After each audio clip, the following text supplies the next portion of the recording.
வணக்கம். ஃபோஸ்டர்ஸ் ஹெட்கியர் வழங்கும் தமிழ்நாடு 360க்கு உங்களை வரவேற்பது நான் அருணேஸ்வர். தமிழகத்தில் உள்ள அனைத்து மாவட்ட நிகழ்வுகளையும் விரிவாக பார்ப்பதற்கு முன்பாக முதலில் இந்த தருணத்திற்கான தலைப்புச் செய்திகளை பார்க்கலாம். ஊத்துக்கோட்டையில் உள்ள அரசு ஆதிதிராவிடர் நல மாணவர் விடுதியில் மோசடி நடப்பது அம்பலம். பயோமெட்ரிக்கில் கைரேகை மட்டும் பதிவு செய்துவிட்டு மாணவர்கள் வீட்டிற்கு செல்லும் நிலை, உரிய விசாரணை நடத்த வலியுறுத்தல்.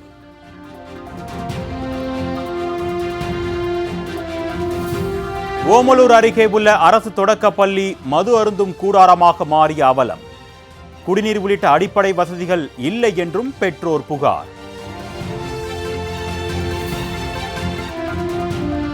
கடலூர் மாவட்டம் சிறுபாக்கம் அருகே தாழ்வாக செல்லும் மின் கம்பிகள். அசம்பாவிதம் ஏற்படும் முன் நடவடிக்கை எடுக்க கிராம மக்கள் கோரிக்கை. தமிழக கர்நாடக எல்லையான தளி பகுதியில் அடிப்படை வசதிகள் இன்றி வசிக்கும் பட்டியலின மக்கள். கிராம மக்களின் வேதனைகளை விவரிக்கும் செய்தி தொகுப்பு.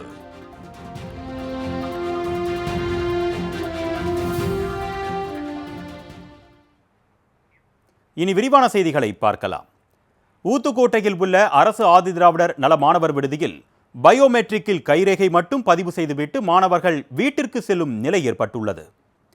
திருவள்ளூர் மாவட்டம் ஊத்துக்கோட்டை அரசு ஆண்கள் மேல்நிலைப்பள்ளி வளாகத்தில் ஆதிதிராவிடர் நலத்துறை சார்பில் மாணவர்கள் விடுதி செயல்பட்டு வருகிறது. ஊத்துக்கோட்டையை சுற்றியுள்ள பல்வேறு குக்கிராமங்களில் வசிக்கும் மாணவர்களுக்கு முறையான போக்குவரத்து வசதி இல்லாததால் இந்த விடுதியில் தங்கி பயில்வதற்கு அரசு சார்பில் பல்வேறு சலுகைகள் வழங்கப்பட்டு வருகிறது. இந்த விடுதியில் 20 முதல் 30 மாணவர்கள் தங்கி பயின்று வருவதாக ஊழியர் தெரிவிக்கிறார். 5 பேர் இருக்காங்க, 20 பேர் இருந்தாங்க. நைட்டில் தந்தாங்க வைக்கணும். எனக்கு பயோமெட்ரிக் வந்துச்சுல்ல, ஆமாம், அதுக்காக கம்பல்சரி கை வச்சு ஆகணும், இல்லைன்னா அட்டண்டன்ஸ் கிடையாது. டோட்டலாக 20 பேர் இருக்காங்க பசங்க. சரி சரி சரி. நைட்டு 20 பேர் வந்தாருங்க. கொஞ்சம் என்ன புதுசு இல்லை, இது ஒர்க்கு நடக்குது. இந்த இது பாத்ரூம் டாய்லெட்டில் ஒரு ஒர்க்ஸ் இருக்கிறாங்க. எல்லாத்தையுமே ஒரே ஒரு இதுதான் இருக்குது. ஆனால் மாணவர்கள் விடுதியில் தங்குவது போன்று பொய்க்கணக்கு காண்பித்து வார்டன் உள்ளிட்ட நபர்கள் மோசடியில் ஈடுபட்டு வருவதாக புகார் எழுந்துள்ளது. மாணவர்கள் வருகை பயோமெட்ரிக் முறையில் பதிவு செய்யப்பட்டு வரும் நிலையில் மாணவர்கள் இரவில் கைரேகை மட்டும் வைத்துவிட்டு வீட்டிற்கு சென்று விடுகின்றனர். சும்மா பயோமெட்ரிக் மட்டும் கை வச்சு கிளம்பிடுறதா?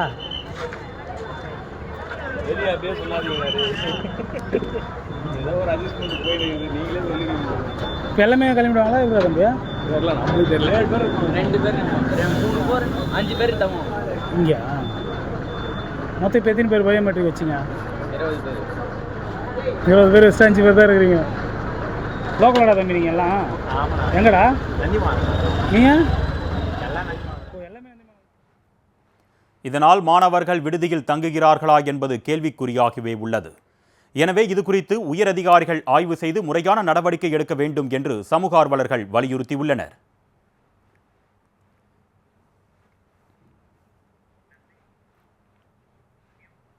ஓமலூர் அருகே அரசு தொடக்கப் பள்ளியில் சமூக விரோதிகள் புகுந்து மது அருந்துவதாக பெற்றோர்கள் புகார் தெரிவித்துள்ளனர். சேலம் மாவட்டம் ஓமலூர் கீழ்காமாண்டப்பட்டி பகுதியில் அரசு தொடக்கப்பள்ளி செயல்பட்டு வருகிறது.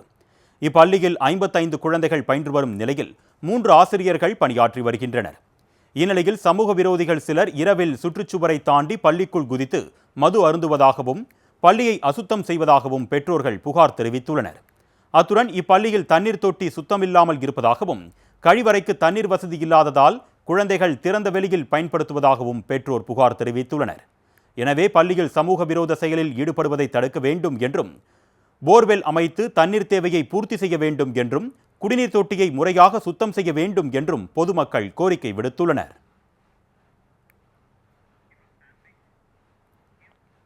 சிறுபாக்கம் அருகே மின்கம்பிகள் தாழ்வாக செல்வதால் கிராம மக்கள் அச்சமடைந்துள்ளனர். கடலூர் மாவட்டம் சிறுபாக்கம் அருகே வள்ளிமதுரம் குடிக்காடு கிராமம் செல்லும் சாலையின் குறுக்கே மின்கம்பிகள் மிகவும் தாழ்வாக செல்கின்றன. அந்த வழியாக செல்லும் அரசு பேருந்து, பள்ளி கல்லூரி பேருந்துகள் மற்றும் விளைபொருட்களை கொண்டு வரும் கனரக வாகனங்களில் செல்வதால் பொதுமக்கள் மற்றும் வாகன ஓட்டிகள் அச்சமடைந்துள்ளனர். அத்துடன் சாலையில் நடந்து செல்லும் மக்களும் அச்சமடைந்துள்ளனர். இதுகுறித்து மின்வாரிய அலுவலகத்தில் பலமுறை புகார் அளித்தும் நடவடிக்கை எடுக்கப்படவில்லை என்று அப்பகுதி மக்கள் புகார் தெரிவிக்கின்றனர். எனவே அசம்பாவிதம் நிகழும் முன்பாக நடவடிக்கை எடுக்க வேண்டும் என்று கிராம மக்கள் கோரிக்கை விடுத்துள்ளனர். அதில் பஸ்ஸு போகிறதும் உயிரை பிடிச்சி தான் போகிறாங்க. காட்டில் விளையிற கரும்பு, இந்த மரவள்ளி கிழங்கு, நெல் எல்லாம் லோடு ஏற்றிட்டு போகும்போது உரைச்சிக்கிட்டே இருக்குது. எல்லாம் முட்டுக்குச்சி ஆள் வச்சு பிடிச்சி தூக்கிட்டு வர வேண்டியதாக இருக்குது. இது அரசு அதிகாரிகிட்ட சொன்னாலும் உரிய நடவடிக்கை எடுக்க மாட்டேங்கிறாங்க. மின்வாரிய அதிகாரிகிட்ட சொன்னாலும் நடவடிக்கை எடுக்க மாட்டேங்கிறாங்க. பஞ்சாயத்தில் சொன்னாலும் அவங்களும் நடவடிக்கை எடுக்க மாட்டேங்கிறாங்க.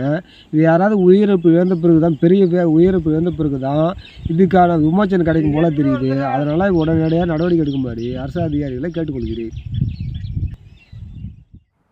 ஸ்ரீவில்லிபுத்தூர் சுற்றுவட்டார பகுதியில் பருவநிலை மாற்றத்தால் மா விளைச்சல் கடுமையாக பாதிக்கப்பட்டுள்ளதாக மா விவசாயிகள் வேதனை தெரிவித்துள்ளனர். விருதுநகர் மாவட்டம் ஸ்ரீவில்லிபுத்தூர், செண்பகத்தோப்பு, வத்ராயிருப்பு, கான்சாபுரம், அத்திக்கோயில், நெடுங்குளம், பட்டுப்பூச்சி, தானிப்பாறை உள்ளிட்ட பகுதிகளில் சுமார் 1000க்கும் மேற்பட்ட ஏக்கரில் மா சாகுபடி செய்யப்பட்டு வருகிறது. இந்நிலையில் தட்பவெப்பநிலை மாற்றம் காரணமாக மா விவசாயம் கடுமையாக பாதிக்கப்பட்டுள்ளதாக விவசாயிகள் வேதனை தெரிவிக்கின்றனர். மாம்பூக்கள் காய்க்கும் முன்பு கிளையிலேயே கருகி விடுவதால் விவசாயிகள் வேதனையடைந்துள்ளனர். இது தொடர்பாக தோட்டக்கலைத்துறையின் அறிவுரையுடன் மா விவசாயிகள் மருந்து தெளிக்கும் பணியில் ஈடுபட்டுள்ளனர். இதனால் விளைச்சல் பாதிக்கப்படும் நிலையில் தங்களுக்கு அரசு உரிய இழப்பீடு வழங்க வேண்டும் என்றும் விவசாயிகள் கோரிக்கை விடுத்துள்ளனர்.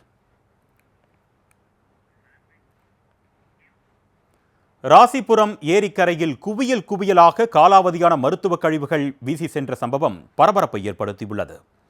நாமக்கல் மாவட்டம் ராசிபுரம் சேலம் சாலையை ஒட்டி ஏரியின் கரையோரம் பகுதியில் காலாவதியான மருந்து பாட்டில்கள், மாத்திரை அட்டை உள்ளிட்ட மருத்துவ கழிவுகளை முறையாக அப்புறப்படுத்தாமல் குவியலாக கொட்டப்பட்டுள்ளன. இதனால் சுற்றுச்சூழல் பாதிப்பு ஏற்படும் அபாயம் உள்ளது. இந்நிலையில் ஆட்கள் நடமாட்டம் இல்லாத ஏரியின் கரையோர பகுதிகளில் மர்ம நபர்கள் பல மாதங்களுக்கு முன்பே வீசி சென்றுள்ளனர். இதுகுறித்து தகவல் அறிந்து சம்பவ இடத்திற்கு வந்த ராசிபுரம் தாசில்தார் சரவணன், ராசிபுரம் அரசு மருத்துவமனை மருந்தாளுநர் ஏரியில் கொட்டப்பட்டுள்ள மருத்துவ கழிவுகளை நேரில் பார்வையிட்டு ஆய்வு செய்தனர்.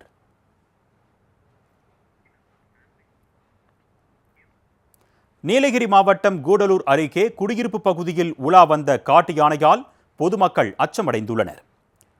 நீலகிரி மாவட்டம் கூடலூர் மற்றும் அதனை சுற்றியுள்ள பந்தலூர், தேவர்சோலை பகுதிகளில் காட்டு யானைகள் பகல் இரவு நேரங்களில் உலா வருகின்றன. இந்நிலையில் தேவர்சோலை கம்பாடி கிராமத்தில் உள்ள குடியிருப்பு பகுதியில் யானை ஒன்று உலா வந்துள்ளது. இதனை கண்டு அச்சமடைந்த பொதுமக்கள் டார்ச் லைட் அடித்து கூச்சலிட்டு காட்டு யானையை விரட்டியடித்தனர். இதனையடுத்து காட்டு யானை உலா வந்ததால் வெளியே யாரும் வர வேண்டாம் என்று கிராம மக்கள் எச்சரிக்கை குரல் கொடுத்து உஷார்படுத்தினர். மேலும் காட்டு யானை நடமாட்டத்தால் வனத்துறையினர் கண்காணித்து மக்களின் பாதுகாப்பை உறுதிப்படுத்த வேண்டும் என்று பொதுமக்கள் கோரிக்கை விடுத்துள்ளனர்.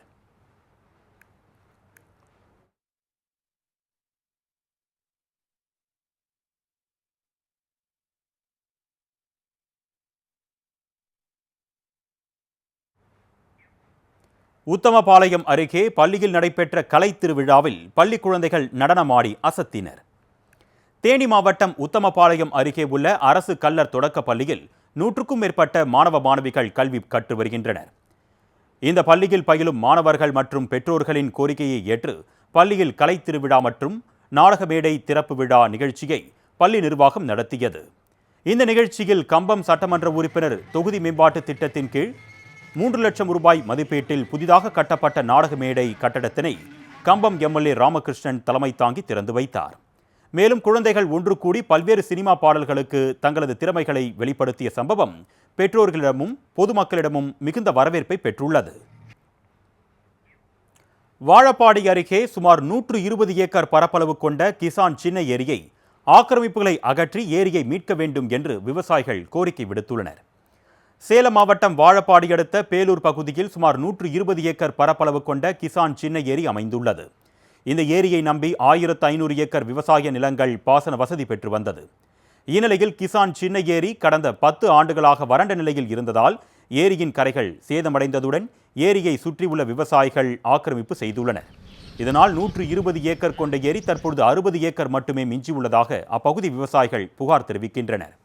அத்துடன் வசிஷ்ட நதியில் இருந்து கிசான் சின்ன ஏரிக்கு நீர் வந்து கொண்டிருக்கும் நிலையில் மதகுகளின் ஷட்டர் சாவி 20க்கும் மேற்பட்டவர்களிடம் இருப்பதால் அவரவர் விருப்பம் போல தங்கள் தேவைக்கு மதகை திறந்து தண்ணீரை பயன்படுத்திக் கொள்வதாகவும் இதுகுறித்து பலமுறை புகார் அளித்தும் நடவடிக்கை எடுக்கவில்லை என்றும் அப்பகுதி விவசாயிகள் புகார் தெரிவிக்கின்றனர்.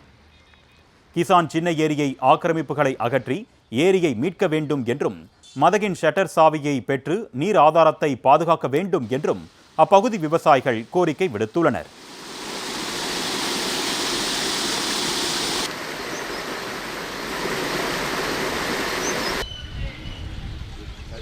சின்ன ஏரியில் வந்து ஒரு 120 ஏக்கரா ஏரி கொள்ளளவு. அதில் வந்து 40 ஏக்கரா கூட தண்ணி இல்லை, குட்டமை தான் தண்ணி இருக்குது.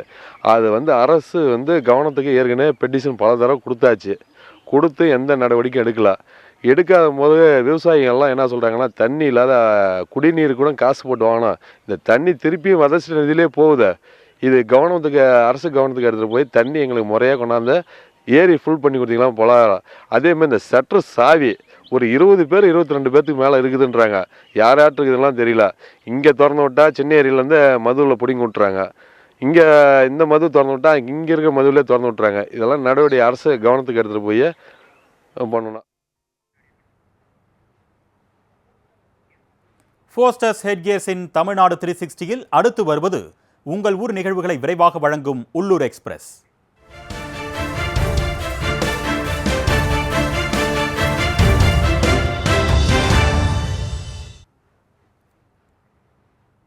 சிவகங்கை மாவட்டம் காரைக்குடி அருகே அமைந்துள்ள புனித அருளானந்தர் தேவாலயத்தின் திருவிழா கொடியேற்றம், புனிதர்கள் கெபி மற்றும் மணிக்கூண்டு திறப்பு விழா நடைபெற்றது. இந்த நிகழ்ச்சியில் சிவகங்கை மறைமாவட்ட ஆயர் லூர்து ஆனந்தம் சிறப்பு திருப்பலி நடத்தி புனிதர்கள் கெபி மற்றும் மணிக்கூண்டை திறந்து வைத்தார். தொடர்ந்து புனித அருளானந்தர் ஆலய திருவிழாவை முன்னிட்டு சப்பர தேர் பவனி நிகழ்ச்சியும், நாளை புது நன்மை சிறப்பு திருப்பலி நிகழ்ச்சியுடன் திருவிழா நிலை நிறைவு பெறும். இதில் திரளானோர் கலந்து கொண்டு வழிபாடு செய்தனர்.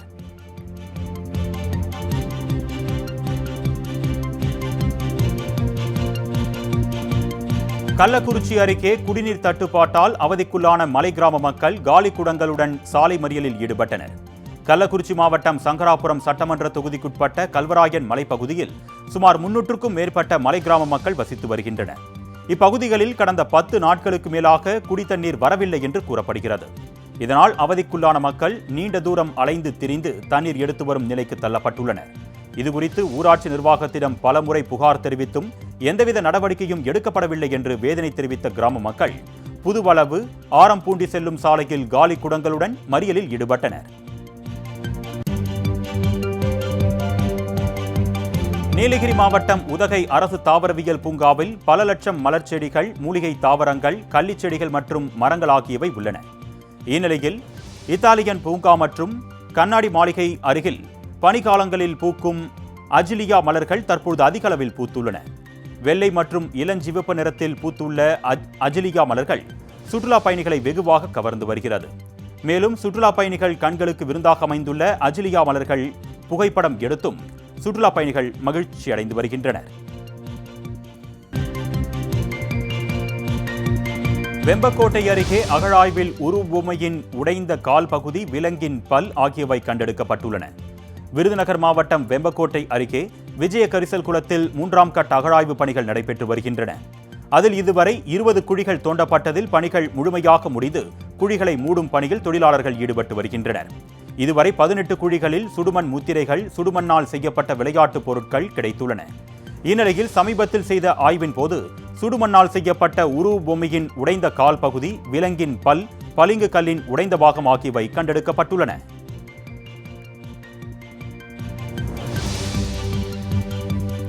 கோவை மாவட்டம் வால்பாறையில் உள்ள சுப்பிரமணிய சுவாமி திருக்கோவில் தைப்பூச திருவிழா கொடியேற்றத்துடன் தொடங்கியது. இதனையொட்டி அதிகாலையில் நடை திறக்கப்பட்டு சுப்பிரமணிய சுவாமிக்கு சிறப்பு பூஜைகள் செய்யப்பட்டது. இதனையடுத்து கோவிலில் உள்ள கொடிமரத்தின் மீது மேலதாளங்கள் முழங்க கொடியேற்றப்பட்டது. விழாவின் முக்கிய நிகழ்வான திருக்கல்யாணம் வரும் 10ஆம் தேதி நடைபெறும் என்று கோவில் நிர்வாகம் சார்பில் தெரிவிக்கப்பட்டுள்ளது.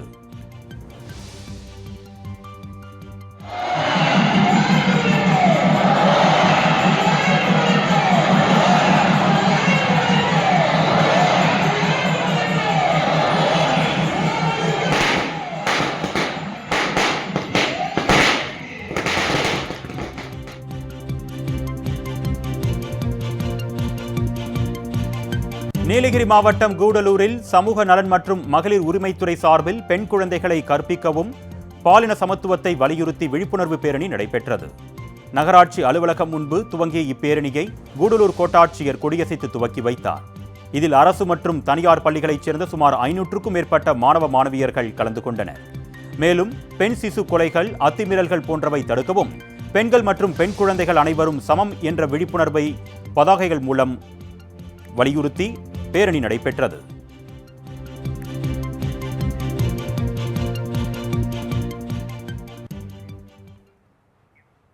ஃபோஸ்டர்ஸ் ஹெட்கியர் வழங்கும் தமிழ்நாடு 360யில் மாவட்டங்களில் நடைபெற்ற விளையாட்டு செய்திகளை வழங்க வருகிறது விளையாட்டு களம்.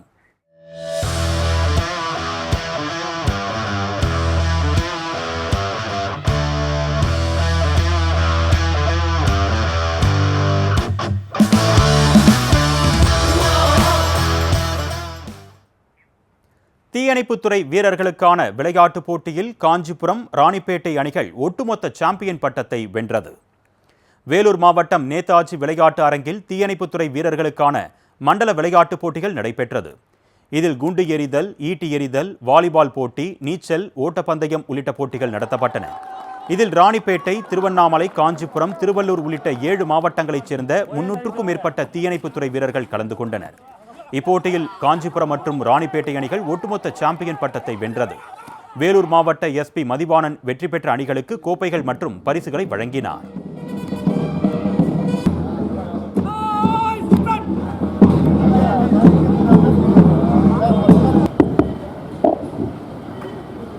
திருவள்ளுவர் மாவட்ட ஸ்டேஷன் ஆபீசர் திரு ஸ்டேஷன் ஆபீசர் திரு பாலாஜி வரவேற்கின்றேன். மேலும் ஒரு உயிரை காப்பாற்றுறதுன்றது பெரிய விஷயம்.